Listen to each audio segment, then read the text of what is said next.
नमस्कार दर्शकों, स्वागत है आप सभी का।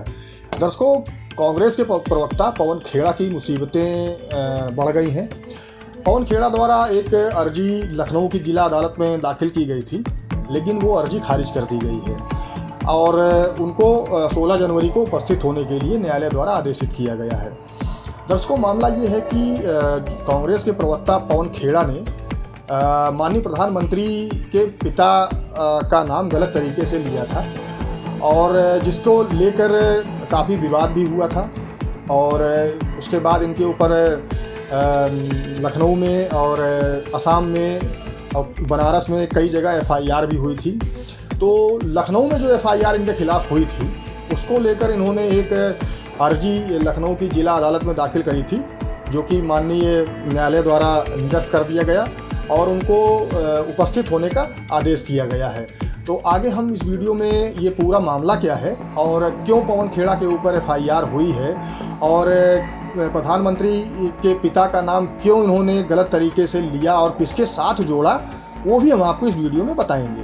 दर्शकों, कांग्रेस पार्टी शुरू से गौतम अडानी जो एक व्यवसायी हैं, हम सभी जानते हैं उनके बारे में, उनको लेके स्टॉक मैनिपुलेशन की जो रिपोर्ट हिंडनबर्ग द्वारा दी गई थी, उसको लेकर बराबर कांग्रेस पार्टी द्वारा सरकार को घेरा गया था और ये बराबर कहा जा रहा था कि सरकार जो है अडानी ग्रुप को मदद कर रही है, अडानी ग्रुप के खिलाफ कोई कार्रवाई नहीं कर रही है। ये सारी चीज़ें सामने आई थी। हालांकि फ़िलहाल वर्तमान की जो स्थिति है, माननीय सर्वोच्च न्यायालय में इसको लेकर एक याचिका दाखिल की गई थी कि SIT जांच कराई जाए, जिसको माननीय सर्वोच्च न्यायालय द्वारा खारिज कर दिया गया और गौतम अडानी को क्लीन चिट भी दे दी गई थी। इन्हीं सब चीज़ों को लेकर कांग्रेस पार्टी द्वारा कई बार अपने भाषणों में और पब्लिक डिबेट्स में जो है इस चीज़ को उठाया गया था। और इसी सिलसिले में जो कांग्रेस प्रवक्ता हैं पवन खेड़ा, उनके द्वारा भी ये कृत्य किया गया था कि जिसको लेकर उनके ऊपर FIR भी हुई थी। अब उन्होंने जो पवन खेड़ा ने जो पूरा नाम लिया, तो नरेंद्र गौतम दास मोदी नाम लिया, यानी कि माननीय प्रधानमंत्री जी का नाम, उसके बाद उनके पिताजी के नाम के आगे जो गौतम जोड़ दिया, यानी गौतम अडानी का नाम उनके पिताजी के नाम के आगे जोड़ दिया। अब इसको लेकर काफ़ी बवाल मच गया, जिसके बाद 20 फरवरी 2023 को पहले FIR बनारस में हुई और उसी दिन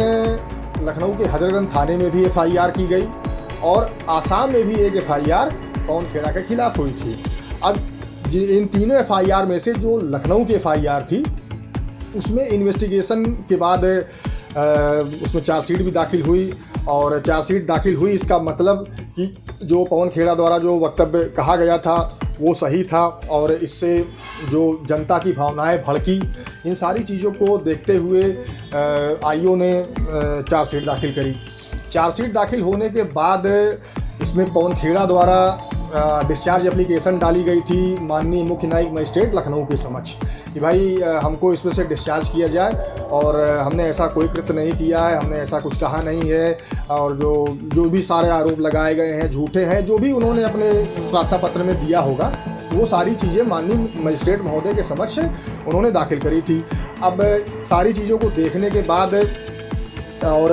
अभियोजन द्वारा इसका विरोध भी किया गया कि इन्होंने दुराशय पूर्वक ये नाम लिया और जानबूझकर ऐसी हरकत की जिससे कोई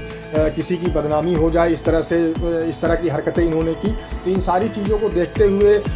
सारी बातें जब माननीय मजिस्ट्रेट महोदय के समक्ष आई, तो उन्होंने पवन खेड़ा की जो डिस्चार्ज की अर्जी थी उसको खारिज कर दिया और अगली 16 जनवरी 2024 को उनको उपस्थित होना है, क्योंकि उसमें चार्ज बनना है। तो दर्शकों, ये है पूरा मामला कि पवन खेड़ा के ऊपर FIR क्यों हुई और उन्होंने क्या गलती करी थी, जिसको लेकर लखनऊ की अदालत द्वारा उनकी अर्जी को खारिज किया गया।